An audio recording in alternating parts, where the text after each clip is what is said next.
Hey guys, it's Future John here, just letting you know before the video that it was recorded before Multiverse of Madness came out and the finale of Moon Knight released. So it's kind of outdated. Some stuff has happened since I recorded it. So that's why I'm talking about things that are about them coming out. First season of What If has been out for a while now, and I forgot to review it. But I've had the review written. I've had everything I want to talk about written up ever since it ended. I just never actually reviewed it. So we're going to rectify that mistake right now. And now's the perfect time because a couple days ago at the time of recording this, they confirmed that What If Season 2 is releasing this year. So what better time to fix my mistake than now? Siri just went off when I said this year. I don't like that.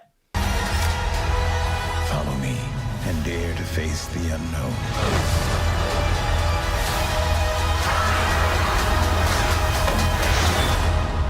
And ponder the question.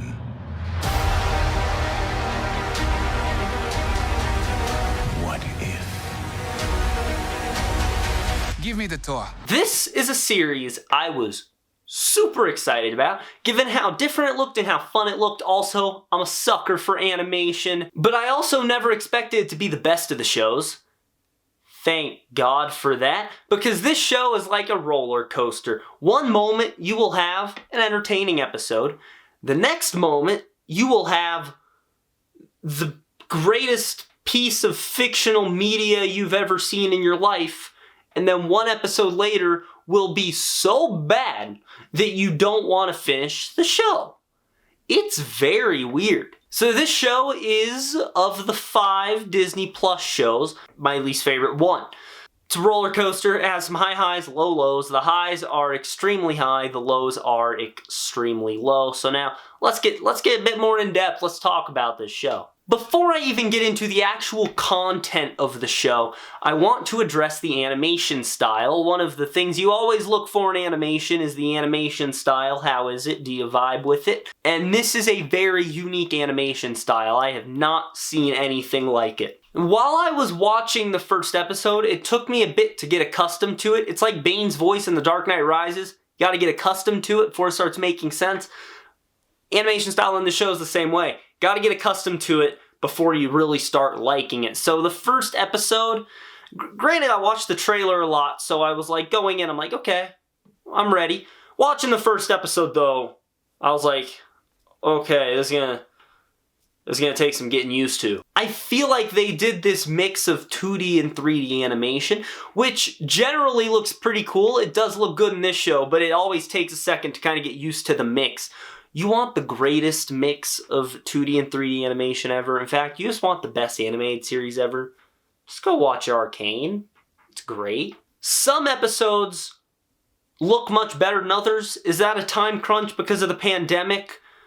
It's possible. I mean, animating from home, obviously, that's probably got to be harder than your entire team being in the offices working on it. So I'm not sure, but you don't really pay too much attention to it when you're watching, but if you think about it, there are episodes that aren't quite as good looking as others. And the other thing, I don't know what the animators were thinking when it came to the female character designs in this show, because every female character looks the exact same. Natasha, Betty, Jane Foster, Gamora, they look the same. Like, you could just flip the hair color on them and it will... You could just take Natasha's red hair and put it on animated Rachel McAdams' hair and it'll look like Natasha. When in reality, those two actresses don't look at all the same. And yeah, I have to single out Rachel McAdams because animated Rachel McAdams does not look at all similar to actual Rachel McAdams, so much so that if her name wasn't in the credits at the beginning of the episode, I probably wouldn't know who this character was. The only 2 exceptions are Peggy Carter and kind of the Wasp. in the men all look distinct. Tony looks like Tony, T'Challa looks like T'Challa. Thor looks weird because he's shaved, but he still doesn't look like any of the other male characters. It's only the female characters that look like that. And my biggest criticism of What If is that it's a show that tries to tie everything together when it shouldn't. I was much preferring the anthology format where every week I got a different adventure, but Marvel cannot help themselves. They had to tie it together, and so the last couple episodes start tying things up, and I didn't like it. I preferred the distinct storylines. That's what I was watching the show for, and they took that away from me. And part of the reason this hurts the show is because they have 7 individual episodes, and then when they have to tie it all together in the last 2 episodes, the main villain, Ultron, doesn't get any development. It seems like they're relying entirely on you seeing Age of Ultron, but they're 2 different Ultrons. So I don't get any development for Ultron. I don't feel anything for this Ultron. I don't really get why he's doing all of what he's doing. And that's what happens when you take a show that wasn't meant to be tied together and you tie it all together. There weren't any hints towards Ultron, so in 30 minutes they have to create and explain a multiversal threat, then bring everyone together to fight it. Well, we're going to talk about that in the finale. And the last big issue I have with this show, which also ties into the whole Ultron problem of the show, is that the length of these episodes are too short. The 2 I like to single out are Zombies and What If Killmonger Saved Tony Stark. Those episodes feel like a third of the actual story, and I don't know why they made the episode so short. I don't get it. If it was network television, I would get it. You have to hit a certain time frame, right? That's why if you look at something like Agents of S.H.I.E.L.D. or Agent Carter, all the episodes are like roughly 45 minutes because that gives them 15 minutes of commercial. On streaming, you don't have that. You are paying to not have ads, so therefore, they're not within a certain time constraint. There is no reason these episodes should be this short. They have as much time as they need, and 30 minutes is not enough time to tell some of these stories. And so now, let's go episode by episode and talk a bit more in depth about this. The first episode is called What If Captain Carter Were the First Avenger, which is not correct grammar, but I'll get over it. And this is the one they really heavily advertised. Captain Carter was the forefront of marketing. She was right on the right up front in the poster. And Marvel really wanted to highlight and emphasize this character. And I don't know if that was the best idea, because her episode is just the first Captain America movie on 1,000 times the speed. It doesn't really have any new ideas, except maybe that Steve Rogers gets an Iron Man suit. But other than that, if I wanted to see that story, I would just pop in the first Captain America movie, which is better done than this episode. I wonder, because we saw Captain Carter's shield on the poster for Multiverse of Madness, so she's in that movie. I wonder if the reason they highlighted her so much is because she's in Multiverse of Madness and the other What If characters aren't. And so they're like, yes, we need to push her because she's actually the one that ties into everything. That's actually, now that I think about it, that might actually be why. We'll see. Because let me tell you right now, if Doctor Strange Supreme is in Multiverse of Madness, which he might be, we don't know if the guy in the trailer is him. If he's in that movie, I'm just gonna be pissed that they didn't highlight him in the trailer, because he had the best episode. So this episode doesn't do anything new. Well, it does one thing new, and I don't like that one thing. It completely changes Peggy Carter's personality, and you would chalk it up to, well, Super Soldier Serum does that, which it doesn't, because Steve Rogers was the same man coming out that he was going in. His good traits were just amplified, but Peggy Carter, nothing's really amplified for her. She just becomes a completely different person. She just starts cracking jokes and she's having a blast. I'm like, this isn't the Peggy Carter I know. It's not an amplification of her personality. It's just a new personality, which is not how the serum works. And I think this is a good lesson to not just Marvel, but really every studio in general, that screen actors and voice actors are different professions for a reason. Lucasfilm figured this out. Marvel clearly has not figured this out yet. Sebastian Stan is a really good actor. I don't think he's the best voice actor. Haley Atwell she's good at some points, but at other points, I don't like the line delivery too much. Air support! Send air support! Copy that. Rogers, inbound. Steve? Rogers? What in heavens? Honestly, we'll talk about it more in the Doctor Strange episode. I think the best voice actor in this show is Benedict Cumberbatch, and I'm pretty sure there's a reason for that, which I'll get to. But before we get to that, I've talked about episode 2, and I would like to apologize in advance before I talk about this episode, because I fucking despise this episode. And to be honest with you guys, if this show was not MCU canon, I would have stopped watching this show after episode 2. It would have been the Star Wars Visions thing for me. Star Wars Visions is a really fun concept. I watched the first 3 episodes. I have no desire to watch the rest, right? What if, after episode 2, I wanted to stop watching the show, but I was committed to it because 1, talk about it for this, and 2, I'm just too invested in the MCU to stop at this point. To me, this episode does both a disservice to the characters and the lore. Hela's crown does not give her her powers. She already has her powers. Peter Quill was called Star-Lord before he was picked up by the Ravagers. Yondu did not give him that name. That was something unique to him. It makes no sense that they would call T'Challa Star-Lord.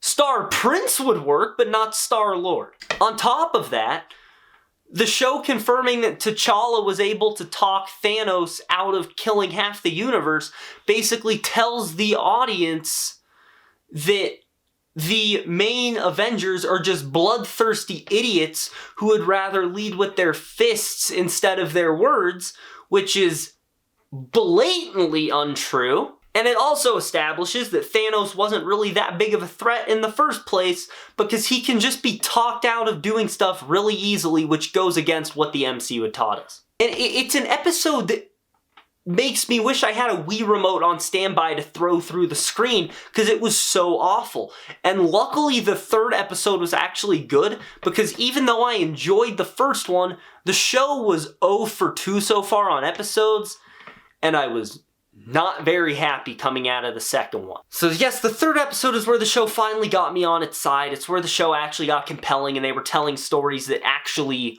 worked. It was a very intriguing murder mystery, and the title alone got me. What if the world lost its mightiest heroes? How was that not interesting? It was about someone killing all the Avengers during Fury's big week, and I was so into it, and the coolest part is they're building up throughout time to this reveal that it's Ant-Man.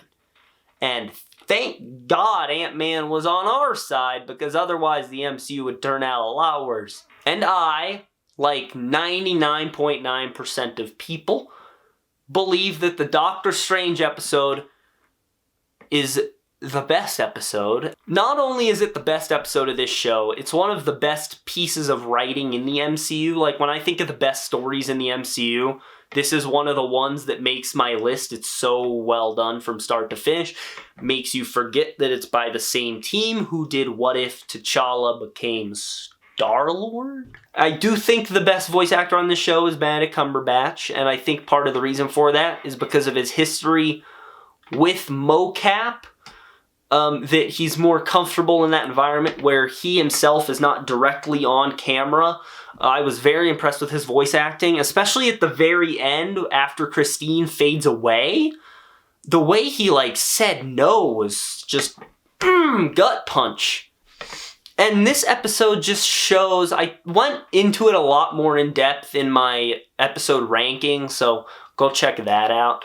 But this episode really does show how good this show can be when they take themselves seriously, which is not something I can say for episode 5. The Zombies episode is hands down the episode I was most excited for. Now, I enjoyed it, but you know what stopped me from loving it? Is that they were having too much fun. There is a small group of survivors, and over the course of 30 minutes, they are all getting killed. And not only that, we have the Avengers have to kill Iron Man. Bucky has to kill Captain America, right? It should be a heavy story and it's not, and they just kill him and they move on and they go back to cracking jokes like Happy saying blam every time he shoots the Iron Man gauntlet, which I did not find funny at all and they thought was funny. The only thing that made sense to be funny was Spider-Man because it's in his character to be like that. And Happy, Kurt, Wasp, they all die and the show just moves on, this is the first example of the show's, the length of these episodes really being a hindrance because you have no time to mourn anything. Cap gets cut in half by his best friend and they move on. Falcon gets cut in half and they move on. Happy dies and they just move on. The only death that had any impact was Wasp, purely because of her relationship with Peter, but even after that, they just move on from it. But as the only episode with Spider-Man, I do still think this is the best version of Spider-Man. Yes, No Way Home fixed MCU Spider-Man for me, but what if Spider-Man is just what I like in Spider-Man that I still haven't gotten yet? So hopefully we'll get that in Spider-Man 4. Now, episode 6 sucks. Not really, it doesn't actually suck. But the length of this episode hurts it even more than the length hurt Zombies because this episode ends with an incomplete story. Killmonger plays both sides of the war between Wakanda and the rest of the world so that way he can come out on top, become Black Panther, and boom. And so the episode ends with him becoming Black Panther and I was like, oh yeah, that's kind of a morbid place to end it. I dig that. But then they have one more scene where Shuri finds Pepper. She's like, he's a bad guy. He killed Tony, he killed Rhodey, he killed my brother. We're all gonna fight back. And then it ends? Just take out that just take out that scene and you're good. But instead they chose to end it only telling a third of this story. And there's a good chance we won't see it again because in the finale, Killmonger's story does not end in Wakanda. It ends with him trapped inside a pocket universe that Doctor Strange watches over.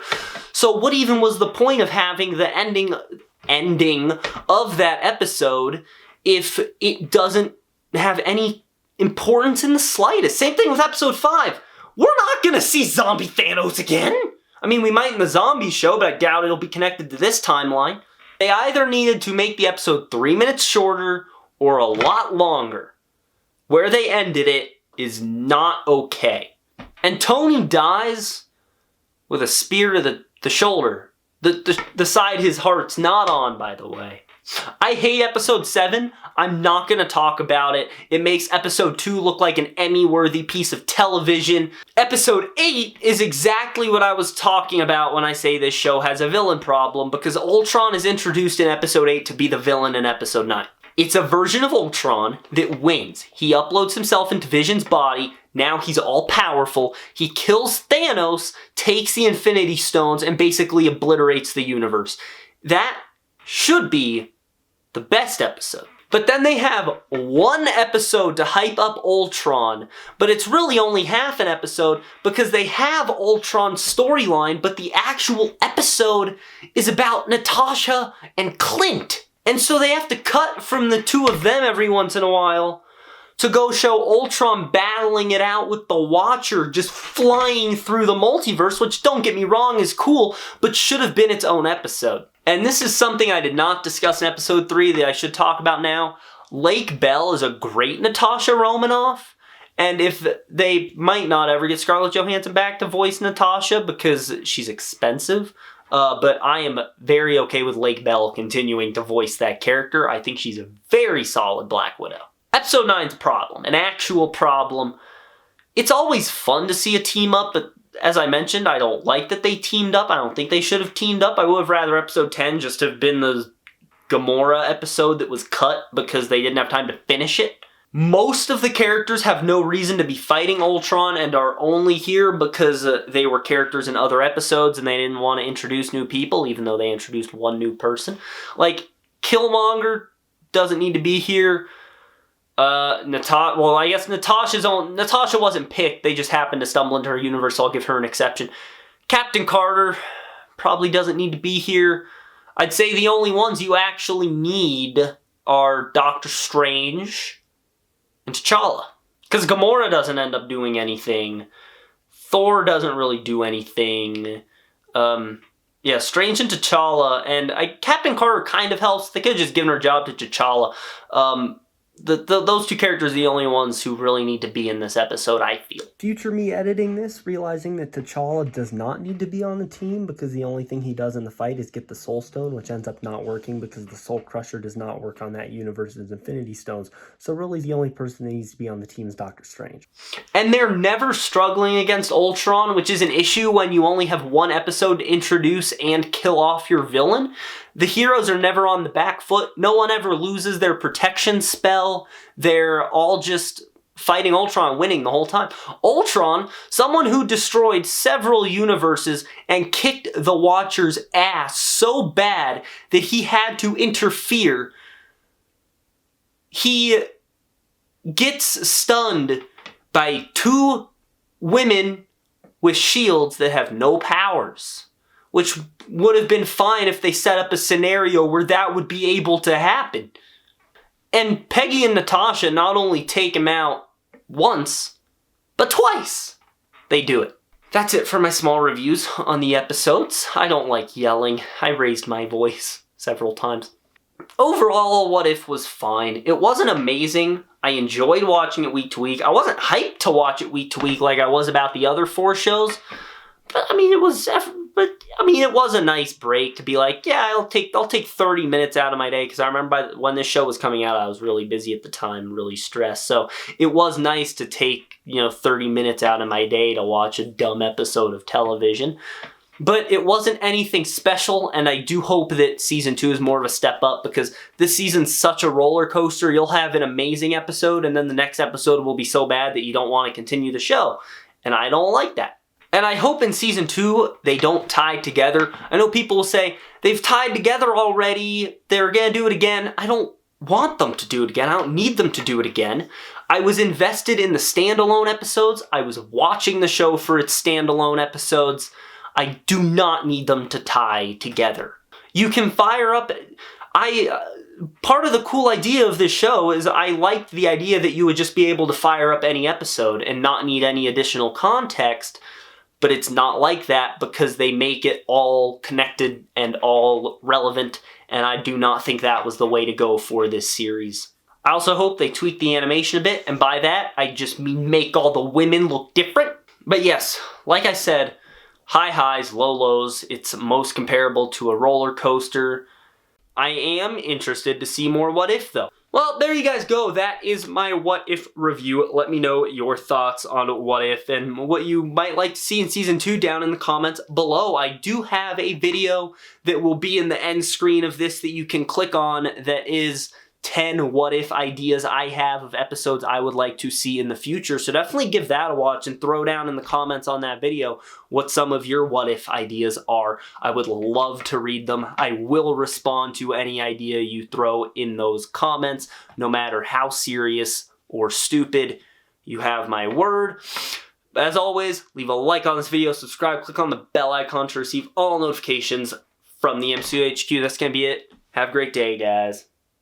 Oh, and is anyone else pissed that Spidey wasn't in the final team-up episode?